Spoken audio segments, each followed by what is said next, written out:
Donc, nous avons vu la dernière fois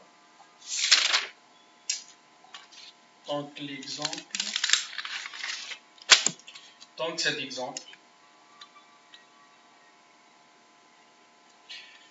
de transfert de chaleur donc à travers une tige métallique de 0 à 1 mètre à une température de 1000 jusqu'à 30. On a fait la résolution analytique qui donne cette équation de droite et la résolution numérique sur 5 nœuds qui donne pratiquement les mêmes valeurs obtenues par l'analytique. Aujourd'hui, on va appliquer notre résolution numérique par le console. Donc, voici notre environnement de travail console. Donc, notre problème, bien sûr, est unidimensionnel. Donc, on va choisir unidimensionnel. Donc, ça, c'est pour les problèmes avec certaines symétries. Donc, ce n'est pas le cas. Ce n'est pas notre cas. Ou bien, si je doute, est-ce qu'il y a un axe sur nous ou non de symétrie, on utilise directement unidimensionnel sans axe de symétrie ou bien bidimensionnel sans axe de symétrie. Donc, unidimensionnel. Donc, nous avons un problème de transfert de chaleur, donc heat transfer. Donc, ici, nous avons plusieurs selected physics. Donc, nous avons plusieurs modules de transfert. Donc, on va choisir notre phénomène. Donc, transfert, heat transfer, transfert de chaleur. Heat transfer in solid, donc transfert de chaleur dans les solides. Donc, double-clic ou bien add pour introduire le module. C'est-à-dire, donc, notre problème est stationnaire. Donc, sélectionnez tout simplement stationnaire et cliquez sur down. Ça pour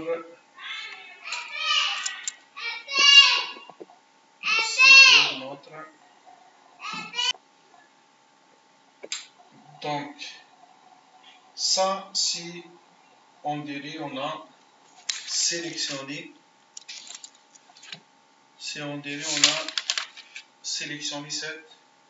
cette équation de transfert, puisqu'on a choisi la conductivité thermique dans l'unidimensionnel. Voilà. Donc, si on dirait, on a choisi ça. Ou on vérifie, on fait la vérification de cette équation, c'est ici, équation. Donc, heat transfer, equation, voilà l'équation. Donc, Nabla, c'est le double dérivé dans tous les axes, x, y, z. Donc, c'est le terme convertible qu'on a déjà parlé. Donc, c'est u égale à 0. Donc, ce terme est négligeable. Tout ça, c'est le terme source. Donc, nous, on n'a pas de terme source, donc tout ça est égal à 0. Il ne reste que Nabla Q, c'est-à-dire Nabla de 200. Moins A, K, delta T. Donc, puisque Nabla, c'est la première dérivée suivant tous les axes, donc ici, nous avons uniquement l'axe physique, c'est-à-dire dérivée de T, dérivée de tout ça par rapport à X. Ça, c'est la dérivée de la température par rapport à X. Donc, si ça est constant, et AC est constant, AC, c'est-à-dire ACK est constant, donc l'équation égale moins ACK, deuxième dérivée de T par rapport à X comme nous. Donc, le AC égale moins 1. Donc, ça dépend de notre problème. Donc, si le AC égale à 1, donc tout simplement, ça n'a pas influence. C'est comme le cas ici, donc, où je peux négliger. C'est-à-dire, moins AC, on peut négliger tout ça, puisque ça, l'autre côté de l'équation est à 0. Voilà. Donc, ça concernant le choix de notre modèle. Ok. Maintenant, c'est la géométrie. Donc, tout simplement, notre géométrie est une, ou bien, c'est un intervalle. Donc, c'est un intervalle. C'est un intervalle de 0 à 1 mètre. Donc, soit on clique bouton droite, intervalle, ou bien je viens ici, géométrie, et je clique sur intervalle. Donc, c'est la même chose. Et je clique ici et je corrige notre, par exemple, si notre domaine est de 2 mètres, donc c'est de 0 à 2 mètres, puisqu'il donne par défaut 0 à 1 mètre, comme notre exemple. Voilà, donc 0 à 1 mètre. Donc ça, c'est pour la géométrie que nous avons ici. L'exemple, voilà. Donc c'est notre géométrie, tout simplement. Donc, on passe aux conditions limites, donc 1000 à 0 mètre et 300 Kelvin à 1 mètre. Donc, où je peux introduire, les conditions limites. Bon, avant les conditions limites, je dois introduire notre matériau que nous sommes posé l'aluminium. Voilà, donc matériel, clic droit, add matériel, built-in, donc aluminium, double clic. Donc je vois ici l'aluminium. Je peux modifier bien sûr les propriétés physico-chimiques de notre matériel. Ici, donc K, CP, ρ, sigma, alpha, E, nu, peu importe notre paramètre ou bien notre propriété. Ok, c'est bon. Donc revenons aux conditions limites. Donc ça c'est bon. Conditions limites. Donc ici c'est 1000. À droite, plus bas à gauche et à droite c'est 300. Donc c'est des températures connues. Donc je mets température. Donc nous avons deux conditions limites. Donc j'ai mis deux températures T1 et je clique sur le point ou bien notre limite gauche qui est égale à 1000. Donc c'est 1000. Voilà, deuxième température à droite, clique, vérifie ici que la valeur s'affiche, que cette valeur s'affiche. Voilà. Voilà, 2. Donc c'est 300.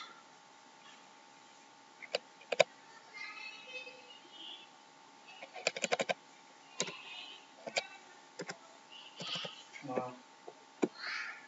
Donc 1300. Donc limité, c'est important. Donc 1300. Donc comme ici, 1300.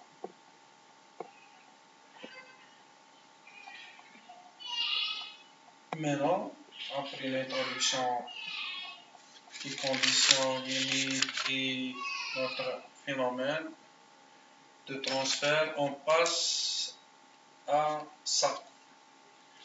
On passe au maillage. On a dit que le maillage en anglais c'est mesh. Voilà, donc mesh. Mesh. Donc, on clique sur mesh et on utilise un maillage contrôlé par nous-mêmes. Donc, user controlled mesh. Un maillage contrôlé par l'utilisateur. On peut utiliser ça directement.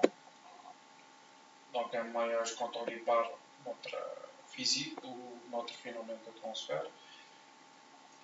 On sélectionne cursor, built-in pour avoir le maillage.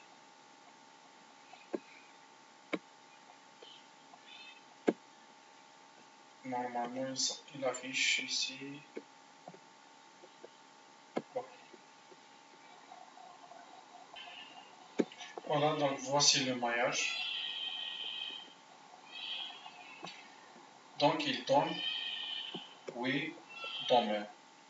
Bien, 8 éléments. Donc, 9 nœuds. Nous, on a mis combien de nœuds? On a mis 5 nœuds. Donc, 1 à 5. Et 4 intervalles de 0,25 mètres. Donc, j'ai mis ici.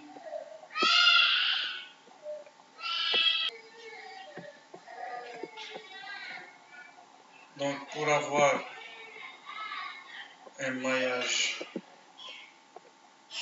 contrôlé par moi-même, utiliser User Controlled Mesh. Donc, dès que je mets User Controlled Mesh, je vois que un size s'affiche ici. Size, c'est-à-dire dimension.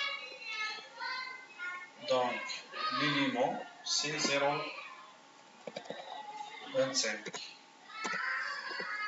Rebuild. Voilà, donc 1, 2, 3 nœuds internes et 2 nœuds externes. Donc, 4 domaines. 4 domaines. Il y a 4 éléments. Donc, tout simplement ça. Comme ça. Donc, bouton droite, compute.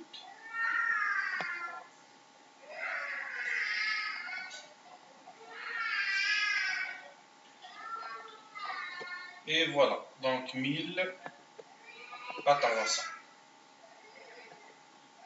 Donc, si je prends le nœud ici, donc c'est à peu près, bon, la moitié. Le nœud ici, c'est à peu près, donc 650. Voilà. Donc, c'est notre première simulation. Donc, on a suivi.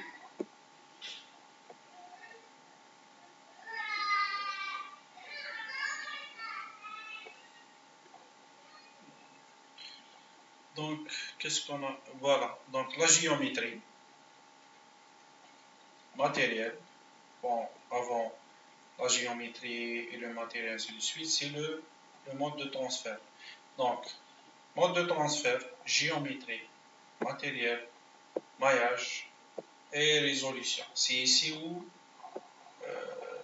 notre solver utilise la méthode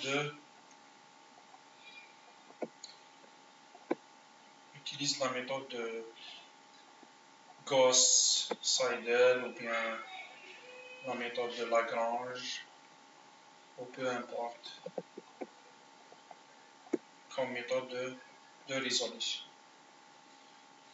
Donc, nous avons plusieurs paramètres à modifier ici pour améliorer ou bien orienter notre résolution. Voilà, donc c'est tout pour l'instant.